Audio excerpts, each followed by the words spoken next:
Hello.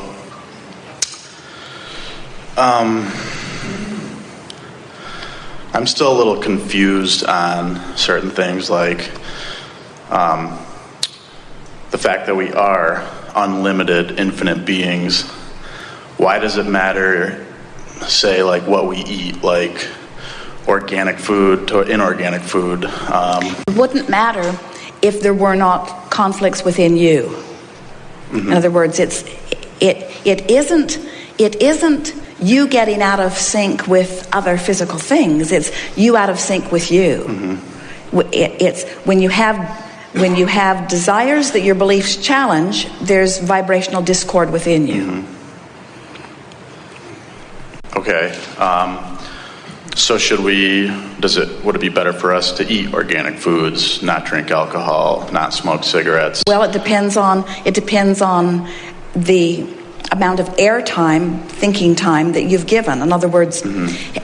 Let's step back a little and then we'll come into the specifics of this. Mm-hmm. So you follow the idea or the basic philosophy that we are presenting here, that there are two aspects of you that are playing off of themselves, off of each other all the time.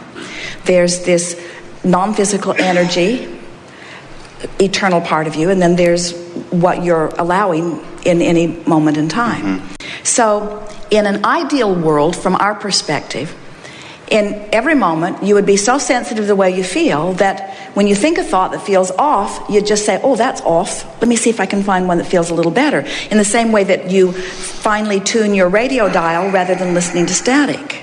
Mm-hmm. In the same way that you care about anything with some precision. It's a determination to feel good, so a determination to adjust the thought until you get it into sync. Mm-hmm.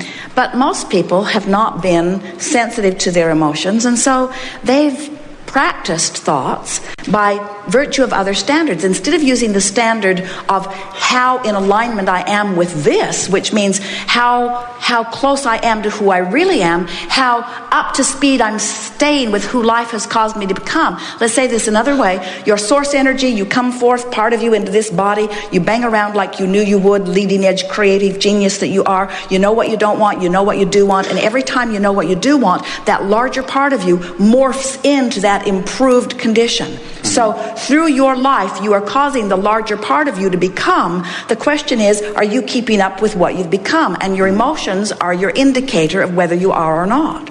So in an ideal world, from our perspective, the perfect creative experience would be to be in human form and so sensitive to emotion that if a thought feels a little off, that you recognize that it's off. Esther will stop. Jerry will say, what's up? And Esther will say, something's off. I'm just trying to work it into alignment. In other words, sometimes she's more sensitive than others. Sometimes she goes headlong into thoughts that she very well knows are off, and she just doesn't care because she's invested in the subject. But sometimes there's a feeling of sensitivity. I want to get this into a better feeling place. And if someone could be in human form and could care enough about how you feel and could be disciplined enough to choose the thought that feels best, then you would always be in a place of singular attraction, and the world would be your oyster. People watching you would say, how do you do this? You barely state an idea of something you want, and heaven and earth parts and moves in order to bring it about for you. Mm-hmm. Who's got your number in high places that is working on your behalf? That would be the effect that others would see in your experience. So, in an ideal world, deliberate aligning of thought. But if you've been living in a world and in a body and in an attitude and in a personality and in a behavior and in a mood where you're thinking this and you're thinking that, you've kind of been sloppy about your thinking, and instead of using the criteria of am I aligned with source as your reason for thinking, you use other things like, well, is it true? Did that really happen? Do a lot of people think that? Did something go wrong? In other words, humans use all kinds of criteria as their reason for focus, other than, is it taking me to who I really am? So as they've developed these patterns of thought, a thought that you keep thinking, we're calling it first an activated vibration. If you keep doing it, it's a dominantly activated vibration. You could say it's a chronic thought, a chronic thought, or an often activated vibration is what a belief is. It's a habit or pattern of thought. So if I have habits or patterns of thought that are not in sync with who I've really become, then I have a chronic discord that's going on within me. So the way we would approach it if we were standing in your physical shoes, we're not off this topic, it just sounds like it. We're going to bring it right back around to the specifics of what you're talking about. In the ideal world, you'd think and feel and think and feel and think. And you'd stay in sync, and thrive and thrive and thrive and thrive and thrive. But there's nothing wrong with, in the same way that we're encouraging you to find a thought that feels better, to find a behavior that feels better, to find a food that feels better. And in the same way, you have to kind of feel around for the thought until you figure out if it fits. Sometimes you have to feel around for the food until you figure out if it fits. And what's it fitting with? Now let's talk about this. So let's say that you were young, you were out there eating, you were having experiences, you were putting things in your body, and you were having responses to them. Let's say, this is a fun way. Let's say you took a drug and you got high and you released resistance and you really liked it. So let's say that you put into your vortex, I want to feel this non-resisted, high-flying feeling of omnipotence. Because if you ever had that experience, that's what you put into your vibrational escrow. So it's over there. The source within you is holding that vibration, remembering that that's what you wanted. Let's say you ate something. Let's say for a period of time you lived in a place where everything that they fed you was the same sort of thing. There wasn't much balance in your diet, but you didn't know about diet, so you weren't thinking any negative thoughts about it. You were just eating what they provided for you. But let's say your tail was sort of dragging. You didn't feel energized by it. It wasn't the kind of food that your body really wanted, and so you weren't clear-minded, which means you asked for greater clarity. Let's say you didn't feel vitality, so you asked for greater vitality. That's the way contrast always works. So without even knowing about the 4 food groups or about what kind of things you were eating or about how much of anything was in it, without even knowing any of that, you were having your personal scientific laboratory experience where you were eating and having emotional and physical responses to it, and you were vibrational asking for improvement. You were. So without even knowing it, you gave your source energy through trial and error, so to speak. There is no error, but through living of life, you told your source energy under what conditions you were optimizing and thriving, and under what conditions you were not. You gave that information vibrationally out there ahead of you. And now, source is holding that vibration and calling you to it. Now, if you care about the way you feel, and you're deliberately thinking thoughts that feel good, in that alignment, you feel joyful, you feel fascination, you feel vitality, and under those aligned conditions, you would feel an impulse to eat the foods that through life you had shown your vibrational inner being source were the best for you. You get how this works?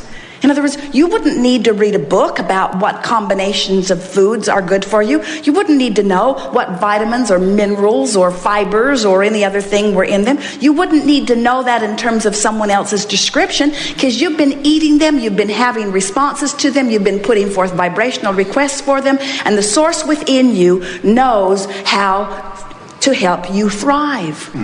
But what happens to most people is they don't get happy enough and stay happy enough consistently enough to hear the message of impulse that's coming from that perspective.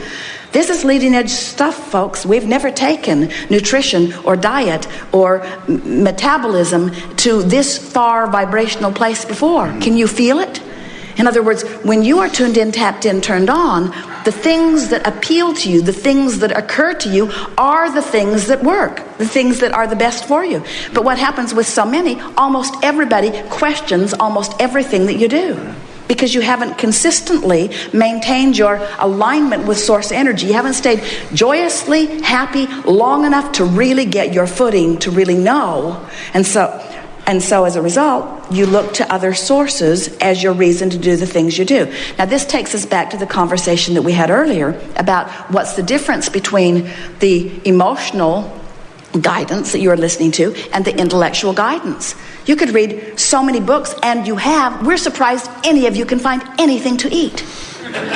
Because somebody has written a book about all of it. Yeah. It's off in this way, it's off in this way, it's come this way, come this way, come this way, come this way, don't do this, don't do this. That's illegal, that's legal, eat that, don't eat that. In other words, you're jerked around in every direction because you are intellectually trying to sort it out, where if you would emotionally sort it out, you would be guided right to what your life has shown you that you thrive on, in all fronts. Best ever. Best ever. I mean, if I just feel naturally inspired to go have a few beers with my friends, yes, that's a good thing, right? Yes, I should do it. But here's the thing. If you have been tuned in, tapped in, turned on, if you're like so many people who are going to have some beers because life has been beating up on you and you're looking for relief, then you're introducing the beer to your system, not from a place of alignment. And so you can't trust the guidance that comes from a place of trying to fix something that's broken. Yeah. That's why we say you have to consistently get to a place of feeling high and happy and eager about life before you can really trust those impulses about eating. Now here, you're really going to like this. So let's just lay this out. Been talking about the emotional guidance scale a little bit, and while we're not too eager to talk with you about emotions as such, we would rather that you just think about one emotion, and that's the emotion of relief. In other words, the emotion that feels a little better than where I am. But let's talk about this scale, and here is joy and love and feelings of vitality and appreciation, and here is despair and fear and everything else in between. So let's say you're someone, you're not, but let's say you're someone who's hanging around in feelings of powerlessness and fear and most things. That's where your vibrational set point sort of ends up. Sometimes you get mad and you're certainly resentful. Not you, we're just using this as an example. And so you're hanging around in that vibration.